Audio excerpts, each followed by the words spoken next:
Bonsoir, frères et sœurs dans le Seigneur. C'est encore moi, votre frère, l'évangéliste André Satunin, qui donne nous Bozewe. Donc, très souvent, le Seigneur me met à cœur de faire de petites vidéos comme ça. Mais j'hésite. Bon, je me suis dit ce soir, je vais me lancer pour partager de petites choses avec vous rapidement. Des choses que j'aurai pas tout le temps de dire dans les enseignements, dans les prédications. Donc, c'est des petites choses comme ça, de peut-être 10 minutes, 5 minutes que je peux partager avec vous, que le Seigneur me met à cœur. Et ce soir, j'aimerais partager juste avec vous la différence entre la prophétie et la parole prophétique. Donc, entre le don de prophétie et un prophète, un ministère prophétique. Donc, si je prends 1 Corinthiens 14, j'aime beaucoup vraiment cette parole. 1 Corinthiens 14, l'apôtre Paul va dire que le verset 2, il dit « Celui qui parle dans une langue inconnue s'adresse à Dieu et non aux hommes. Personne ne comprend les paroles mystérieuses qu'il prononce sous l'inspiration de l'Esprit. Mais celui qui prophétise aide les autres à grandir dans la foi, les encourage et les réconforte. Celui qui parle dans une langue inconnue ne se fait du bien qu'à lui-même, mais celui qui prophétise permet à toute l'assemblée de grandir dans la foi. Je veux bien que vous sachiez tous parler dans des langues inconnues, mais je préférerais que vous prophétisiez. Celui qui prophétise est plus utile que celui qui s'exprime dans une langue inconnue, sauf si quelqu'un traduit ce dernier pour que l'Église puisse grandir dans la foi. Ça veut dire que le parler en langue plus l'interprétation égale une prophétie. Et prophétiser, Paul va dire que ça fait grandir dans la foi. Il dit également que prophétiser, c'est faire grandir, c'est encourager, c'est réconforter. Donc, celui qui prophétise fait grandir toute l'assemblée. La prophétie est très importante et c'est une bonne chose d'avoir un prédicateur qui a la grâce prophétique, même s'il n'est pas prophète, mais qui a le don prophétique. Donc, lorsque le don de la prophétie se manifeste, les gens sont encouragés, les gens sont réconfortés et les gens grandissent dans leur foi. Ça, c'est très important.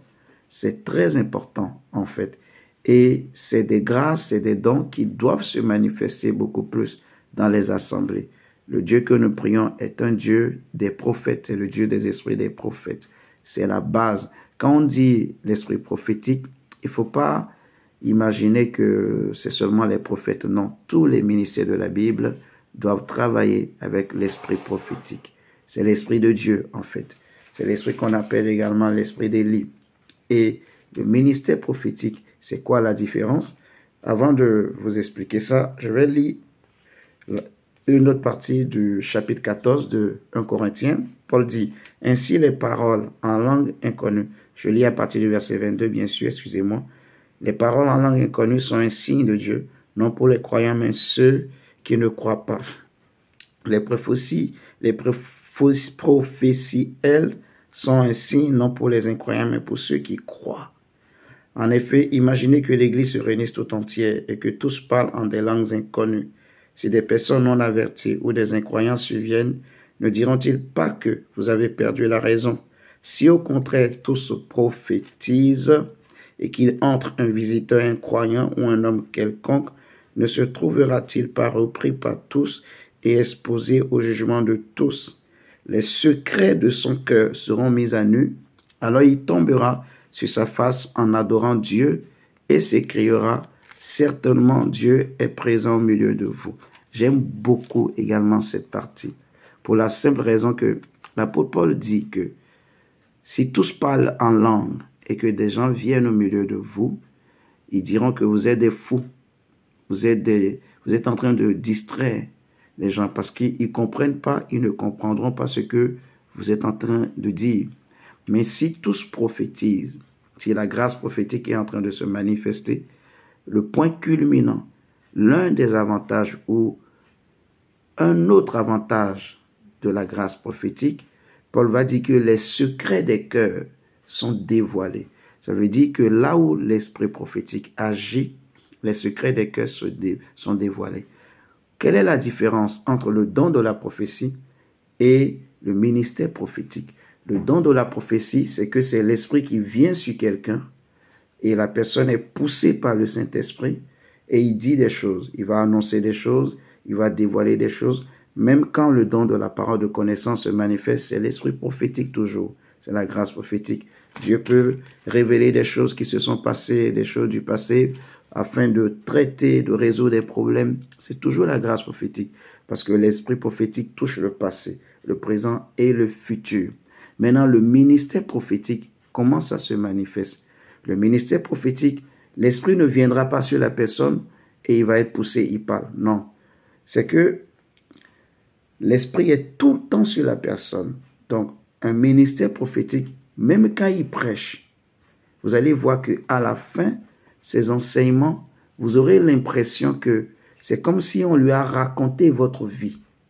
Et j'ai déjà entendu beaucoup de gens dire, en fait, que c'est comme si on a parlé de moi à l'évangéliste. C'est comme si on a raconté ma vie à l'évangéliste. Et les gens me disent, donc, j'étais touché, c'est comme si toute ma vie, on vous a raconté. On m'a raconté la vie de personne, en fait. Et parfois, ça me dérange. Quand je prêche certains messages, je me dis, ah, telle personne peut penser que je parle de lui. Telle personne peut penser que je suis en train de parler de lui, alors que ça n'a rien à voir, en fait. Surtout quand les gens me regardent. Quand je vois le regard des gens, la manière dont les gens m'observent ou ils me regardent, la manière dont ils disent Amen, ça me dérange parfois. Mais ça n'a rien à voir avec le fait que quelqu'un m'a raconté la vie de quelqu'un. Personne ne me raconte la vie de quelqu'un. C'est juste la grâce prophétique. C'est le ministère prophétique qui travaille. Parce que c'est vrai, je suis évangéliste. Mais je travaille aussi avec ce ministère, avec cette grâce que Dieu nous a accordée, en fait. Dieu nous a fait grâce d'accéder à des révélations, à des messages profonds. Et quand nous prêchons ces messages qui sont des vérités, eh bien, les secrets des cœurs, les secrets des vies des gens peuvent être dévoilés. Les gens peuvent être vivement touchés au point où ils peuvent se demander, ils ont raconté ma vie, on lui a raconté ma vie plutôt, au point où ils peuvent se dire, mais il est en train de parler de moi, de m'indexer. Rien du tout, loin de là. Ce n'est pas mon but. Dieu nous a établis pour bâtir, pour construire, pour bâtir. Que le Seigneur vous bénisse, que le Seigneur vous fortifie, vous encourage. Donc, ne dites jamais que on a parlé de moi à lui, ou bien il parle de moi. C'est pas ça. C'est l'Esprit de Dieu qui dévoile les secrets des cœurs pour qu'on puisse être édifié. En fait, on a dit, la grâce prophétique, ça fait grandir dans la foi. C'est pour nous faire grandir dans la foi. C'est pour nous exhorter et pour nous édifier, nous réconforter. Vous voyez, c'est toujours dans ce but-là, d'édifier, de faire grandir dans la foi, d'encourager, de réconforter. Donc, pour qu'on soit édifié, qu'on grandisse dans la foi, qu'on soit réconforté, parfois ça passe par le dévoilement des secrets des cœurs. Les choses cachées, les choses que peut-être on ne pouvait pas imaginer sont dévoilées. C'est la parole de Dieu qui est comme ça. Quand c'est vraiment prêché en profondeur, quand celui qui prêche, c'est un homme qui médite la parole, qui est à l'écoute du Saint-Esprit. Donc, que Dieu vous bénisse, que le Seigneur vous encourage. Et je crois que si Dieu me permet, je ferai régulièrement des petites vidéos comme ça de peut-être 5, 10 minutes pour encourager, pour partager de petits enseignements comme ça avec vous. Je vous dis à très bientôt. Ciao, ciao. Bye, bye. Merci beaucoup.